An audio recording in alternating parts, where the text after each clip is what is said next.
Spirit demons, evil spirits in a bottle-cracked vintage television flickers, static glitches, thunder rolls in the distance. They say the devil never needed a pitchfork to claim a soul, just a bottle and a willing hand. Alcohol thought he drank for fun, for sport, for brotherhood. What he didn't know was that each glass held more than whiskey. It held evil intentions. It began at the Hollow Tap Room, a bar older than memory, where the floors whispered secrets and the mirrors lied the truth. A place where the drinks knew your name before you spoke. Let them drink. Let them laugh. Let them open the gate. One swallow at a time. The Hollow Tap Room, midnight. Rain slaps the windows. Glasses clink. Laughter slices the darkness. They say some bars are born cursed. Others, are made that way. This one, it chose its curse. Every night, the same crowd. Alcohol and his brothers of the bottle. 5 frat souls bound by booze, bravado, and the illusion of youth. To the nights we won't remember, with the brothers we'll never forget. But memory is a funny thing. You drink enough, it forgets you. A shot glass twitches unnaturally. A drop of black liquid seeps from the base. No one notices a toast. To the erosion of will, to the crumbling of walls, let the door creak open. Shot glass trembles as the black spirit is poured. The surface bubbles with faint whispers. Brandon gulps his down and shudders but smiles. That one's got bite, huh? Tastes like burnt ink. Al grabs his and raises it high. The neon above him glitches, flickering between open and obey. Bottoms up, boys. We're just getting started. That bottle wasn't from any known distillery. No logo, no history. Just one word engraved into the glass like a curse. Obey. The group freezes mid-toast. For one heartbeat, we see what they don't, a cloud of black vapor spiraling from the bottle, entering their mouths, eyes, skin. Joey grins too wide. Sean's eyes water without blinking. Brandon sways on his stool like the air got heavier. Marcus silently stares at the bottle. Only Al seems unaffected until his reflection in the mirror frowns while he smiles. And so, the first pour was made. Not of whiskey, not of rum, but of surrender. Lightning splits the sky, illuminating a cloaked figure watching from across the street. A flash and it's gone. The spirit didn't need an invitation. It needed belief. And Al believed he was in control. That was all it took. The bar dims. Candles blow out one by one without wind. The glasses sweat ink. The music dies.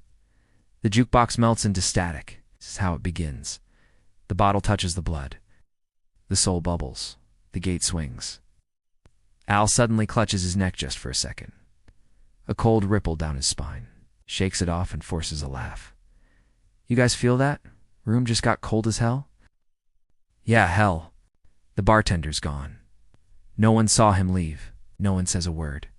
One of the bar stools begins to slowly spin, as if an unseen presence just rose from it. Some spirits are aged in barrels, others in damnation. And this vintage was brewed to conquer. For a brief second, they flash with swirling black mist. Blinks. Gone. He laughs louder than ever. The door behind them creaks open, though no one walks in. A whisper snakes through the air, unintelligible but urgent. Spirit demons, evil spirits taste nasty. Part to sunrise. Audici. Light filters.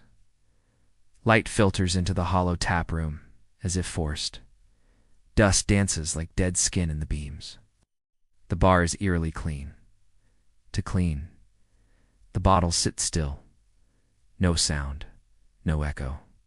Only the whisper of something. Watching. Morning after. The world's illusion of sobriety. But there are hangovers, and then there are hauntings. Al wakes on his couch at home, sun through blind stripes, his face like prison bars. He's fully clothed, shoes still on, one eye bloodshot. The silence in the room is sharp. What the hell did we drink? His reflection in the TV shows him standing, but he's still seated. A small glitch. Then gone. He stares for a moment too long, uncertain if he blinked or hallucinated. Al didn't remember leaving the bar. None of them did. That's how it starts. The blank spaces. The missing time. The part of you that's no longer yours. The others waking up in odd places. Sean in his bathtub, still holding a shot glass. Brandon curled up in his front yard, arms crossed like a corpse. Joey's eyes twitch as he murmurs something in a language that doesn't exist. Marcus, perfectly calm, stares at his reflection, talking to it softly. It knows now. It remembers me. It's inside the glass, but also in the breath between. Whatever was in the bottle didn't stop at the throat. It moved in, took space, made renovations. Over the next day, their hands were twitching, eyes flickering, lights glitching as they pass. At times, they all hear a faint clinking of ice, even when no glass is near. Al sees a bar napkin flutter on his kitchen table, then fold itself. Al in a convenience store, reaching for a six-pack.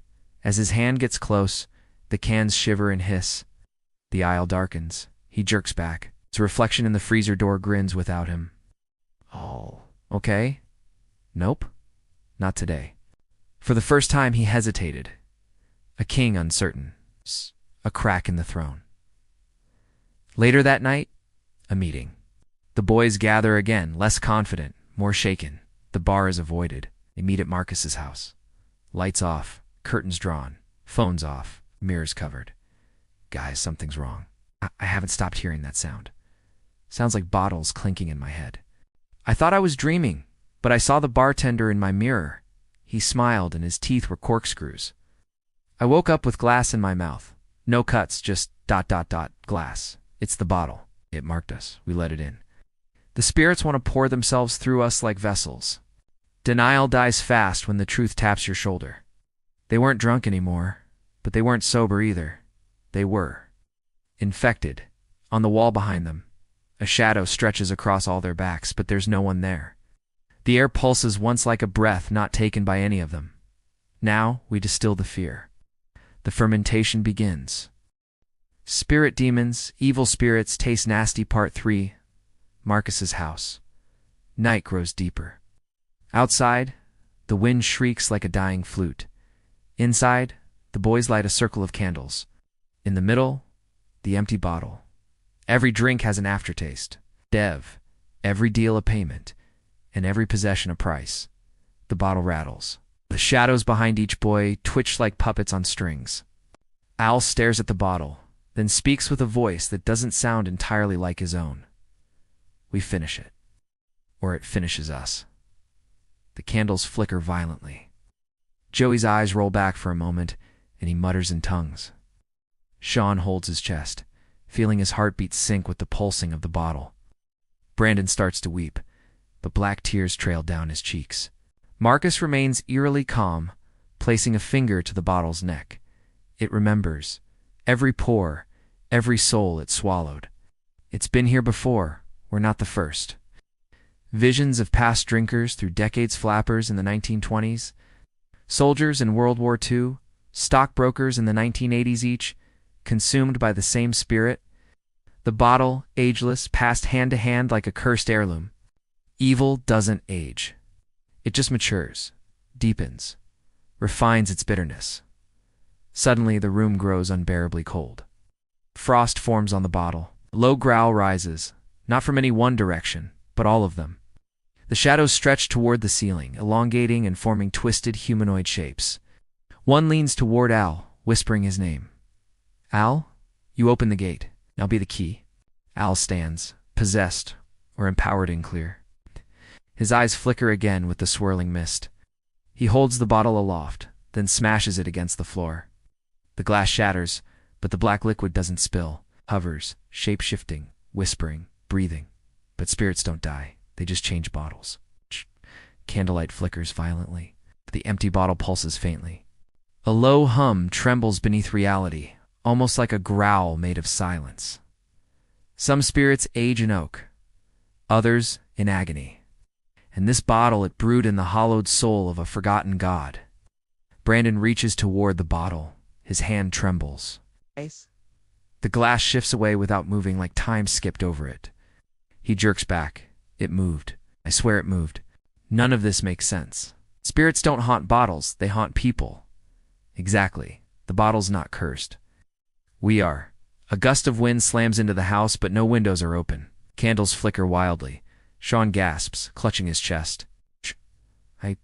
I felt something like fingers wrapping around my heart. The lights glitch. The candle flames burn blue for one heartbeat. In the flicker, the shadows on the wall show 6 figures, but only 5 are in the room. Pour. Pour your guilt, your grief, your rage. Let it age. Let it boil. Marcus stands, walks to the center. He places his hand over the bottle. The shadow stretches unnaturally long. We need to know what it wants. It wants us, piece by piece. It's like sips from a glass. And I think it's nearly done drinking.